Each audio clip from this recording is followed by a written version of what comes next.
এক ছেলে তার বাবার কাছে সাইকেল চায়, তার বাবার কাছে সাইকেল চায়, বাবা আমাকে একটা সাইকেল দাও। বাবা ছিল স্কুল মাস্টার। তো বাবা স্কুল মাস্টার, তার বেতন কি, সে কিভাবে সাইকেল কিনে দিবে? কিনে দেয় না।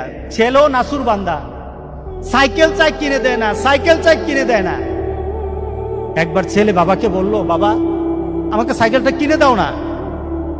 বাবা রাগ করলেন, রাগ কিয়ে বললেন, আরেকবার সাইকেল চাইবি তাহলে পিটামো, তুই আমাকে বিরক্ত করতেছিস।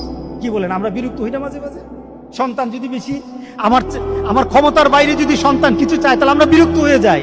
আরেকবার চাইবি তাহলে পিটা দেবো, তাহলে মাইর দেবো তোকে, তুই আমাকে বিরক্ত করতেছিস। সন্তান বারবার চাওয়ার কারণে বাবা বিরক্ত হয়ে গেল। সন্তান কিন্তু রাসূল বলে, সন্তান বাবার দিকে তাকিয়ে করুণ সুরে কাঁদতে